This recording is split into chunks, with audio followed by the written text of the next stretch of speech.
the evening of September 9th, 1980. In the vastness of the Pacific Ocean, a British cargo ship, the MV Derbyshire, pushes steadily toward Japan. Her engines thrum beneath a mountain of steel and ore. The sea is restless, the wind rising, and to the east, Typhoon Orchid is building. A wall of wind and water sweeping westward, its fury growing with each hour. For 8 long weeks, the Derbyshire had crossed nearly half the globe, from the iron mines of Canada to the Indian Ocean, past the Cape of Good Hope, through days and nights of empty horizon. On board, 42 men and women, veterans of the sea. They'd survived storms before. They trusted their ship, and now they were almost home. At her helm stood Captain Geoffrey Underhill, 47 years old, a career sailor with decades of experience, calm, disciplined, and deeply respected. This voyage was nearly done, and waiting for him in Japan was his wife, who had flown out from England for their reunion, but the sea had other plans. For days, Underhill had followed the reports. Radio messages from Japan, weather maps from Hong Kong, each warning different, each unclear. Typhoon Orchid was shifting. Some said it would pass north, others said it was heading straight for them. Underhill decided to hold course. The Derbyshire was massive, almost 1,000 feet long, heavier than the Titanic, a steel fortress built to withstand anything the Pacific could throw at her. He believed she could outrun the storm.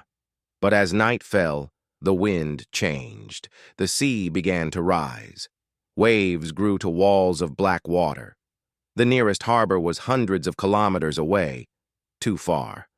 Changing course now could expose the ship's entire flank to the full force of the storm. There was no safe direction, only the storm itself. Underhill ordered a reduction in speed and angled the bow toward the waves, a maneuver sailors call heaving to, meant to steady the ship in heavy seas. A message was sent to controllers half a world away. Severe weather in position. Then the radio fell silent. Hours passed. The storm intensified. Waves rose higher than 10 meters, the size of a house, hammering the hull. The ship climbed each towering crest, then plunged into troughs deep enough to swallow her whole. Yet inside, the crew remained composed. They secured the hatches, checked the holds, trusted in the steel beneath their feet. The Derbyshire had faced rough seas before, but out there, in the black void beyond the bridge windows, the Pacific was no longer just water and wind. It had become something else, a living force, indifferent and unstoppable. By dawn, the Derbyshire and her 44 souls were gone. No distress call, no flares, no trace. For 6 days, nothing happened. The ship's owners didn't even report it missing at first, convinced it had lost radio contact and would soon reappear. But the days stretched on. Silence became suspicion. And finally, on September 15th, the alarm was raised. An international search began, ships, aircraft, and satellites scouring thousands of square kilometers of ocean. They found nothing. No debris, no oil slicks, no lifeboats. After a week, the search was called off. The Derbyshire was declared lost. The headlines were brief. The explanations, simple. The sea took her. And then, just as quickly, the world moved on. But for the families left behind, the mothers, the wives, the sons, that answer was no answer at all. How could a ship that size simply vanish? How could it sink without a single distress signal? To them, it felt like a cover-up, or worse, a lie. The Derbyshire's disappearance might have faded into maritime history, another name on a long list of ships lost with all hands. But not for the families. For them, silence wasn't closure. It was injustice. One of those families belonged to Peter Ridyard, a seasoned ship surveyor, and a father. His son had been among the Derbyshire's 42 crew members. When official reports said there was nothing to investigate, Ridyard refused to accept it. He knew ships, he knew how they failed, and something about the Derbyshire's loss made no sense. He started asking questions. Why had the search been so short? Why did the government dismiss further inquiries almost immediately? And why were similar ships suddenly being recalled for repairs? What Ridyard uncovered would shake the British maritime establishment. In 1982, just 18 months after the Derbyshire vanished, another vessel from the same class, the MV Tyne Bridge, was caught in a brutal North Sea storm. The wind howled, the waves slammed against her hull, and then the crew began hearing cracking, deep metallic groans echoing through the steel. Terrified, the captain ordered an evacuation. The ship barely made it to safety. When inspectors examined the damage, they found massive structural fractures. The same area, the same design, identical to the Derbyshire. And this wasn't a one-time fluke. Every single ship in the bridge class, 6 vessels in total, had shown stress cracking in the exact same place. Quietly, each one had been brought into port and patched up. All except one, the Derbyshire. Ridyard kept digging. He combed through shipyard records and discovered something shocking. The Derbyshire hadn't even been built to its original plans. Somewhere in the construction process, modifications were made, cost-cutting changes that might have weakened the hull. In his view, the disaster wasn't an act of nature. It was a failure of design, a flaw so fundamental it doomed the ship before she ever left port. He gathered his evidence and sent it to Britain's Department of Transport, the same officials who had dismissed the family's pleas. Their reply was cold. The sinking of the Derbyshire was thoroughly investigated at the time. We see no reason for further inquiry. Ridyard's findings were ignored, his letters unanswered, but by now, dozens of grieving families were watching closely, and they weren't giving up. In 1984, they united, forming the Derbyshire Families Association, a coalition of ordinary people determined to do what governments and corporations would not: find the truth. For years, they campaigned relentlessly: petitions, interviews, appeals to Parliament. Still, nothing changed. Then, in November 1986, the sea spoke again. Another bridge-class ship, the MV Kowloon Bridge, was crossing the Atlantic when she began to crack apart in violent seas off the coast of Ireland. Unlike the Derbyshire, this disaster happened in full view of the world. The massive vessel broke in two and sank, almost exactly as Ridyard had predicted. It was the moment the families had been waiting for. Now there was proof. Something was very wrong with these ships.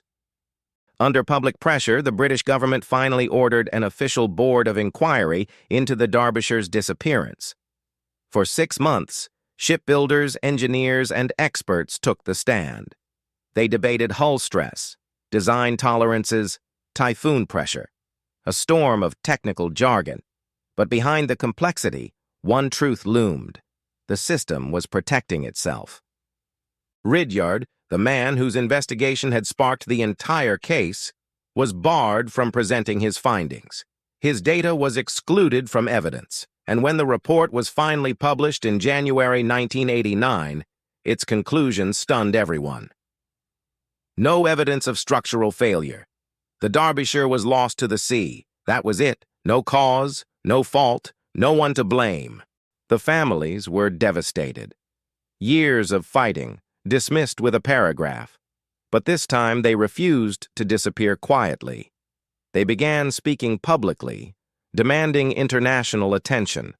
One widow said on national television, "We want men to go to sea knowing that the ship under them is safe, not wondering if they'll ever come home again." Their courage caught the attention of the International Transport Workers Federation, a global union representing seafarers. Moved by the family's determination, the ITF stepped in, funding a private expedition to find the wreck themselves. It was a bold move. 14 years had passed since the ship went down. The Pacific was vast, 4 kilometers deep, and the official stance was that finding the Derbyshire was impossible. But the ITF didn't care about impossible. They cared about answers. In May 1994, a team of investigators, oceanographers, and deep-sea engineers sailed to the Derbyshire's last known coordinates, roughly 200 miles south of Japan. They dropped sonar buoys. They mapped the ocean floor, and within 23 hours they found it. 4 kilometers below, resting in near-perfect stillness, lay the shattered remains of the MV Derbyshire, her hull split open, her giant hatch covers torn away. Her story preserved in silence and darkness. The discovery was a victory, but only half of one. It proved the ship existed, but not why she died. For that, the families would have to wait another 6 years. When the images were finally analyzed, the truth that emerged would rewrite everything the industry thought it knew about ships and storms. When the first images of the Derbyshire appeared on screen, the room fell silent. 4 kilometers down, bathed in the blue glow of remotely operated lights, the ship looked less like a wreck and more like a memory frozen in steel. Her bow crushed inward, her decks peeled away like paper, her cargo holds torn open one after another like a staircase descending into the abyss. And yet, there was order in the chaos. The positions of the fragments, the pattern of destruction. It told a story of a ship that didn't simply vanish. It was broken apart, piece by piece, by the sea itself. The investigation team spent years studying the footage, every bolt, every fracture line, every twisted sheet of metal. And slowly, the final hours of the Derbyshire began to take shape. September 9th, 1980, the last night. Typhoon Orchid raged across the Pacific. Waves as tall as buildings struck the Derbyshire's bow again and again. Each impact was like a hammer blow, and each one left its mark. At first, it seemed harmless. The crew, following standard procedure, had reduced speed and turned slightly into the wind. The ship rode up and down the towering swells like a steel leviathan, but then the ocean began to find its weaknesses. Near the foredeck, water poured across the hatches, tens of thousands of gallons with every wave. Ventilation covers were ripped away, letting torrents of seawater crash into the compartments below. The forward storage room, known as the bosun's store, began to flood. It was slow, almost invisible, but the added weight pulled the bow lower. Now, every wave hit harder. Every impact forced more water into the next space. The vents leading to the forepeak ballast tank failed next.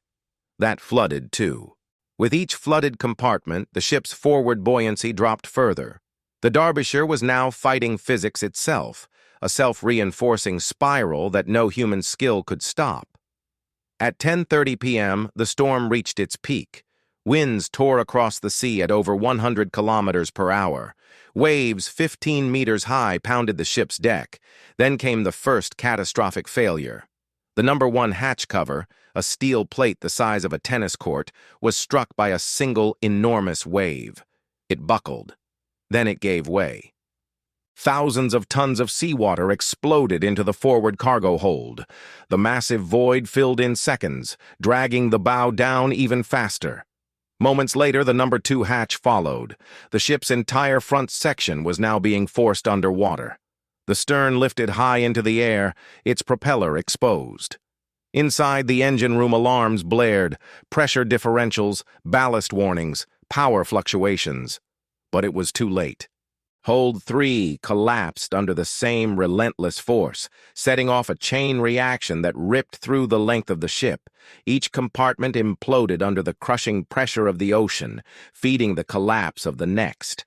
In less than 2 minutes, the Derbyshire, 1,000 feet of steel and technology, was gone, crushed, flooded, and dragged into darkness with all 42 souls aboard. There had been no time for a distress call. No time to even realize what was happening. When the team finished reconstructing the event, the evidence was undeniable. The ship had not failed because of bad design, nor was it destroyed by some freak wave. It was undone by a combination of small vulnerabilities, each one harmless on its own, but together, fatal. The vent covers, the ballast valves, the hatch fastenings, all minor components overlooked in testing. None of them could withstand the relentless pressure of a slow-building flood.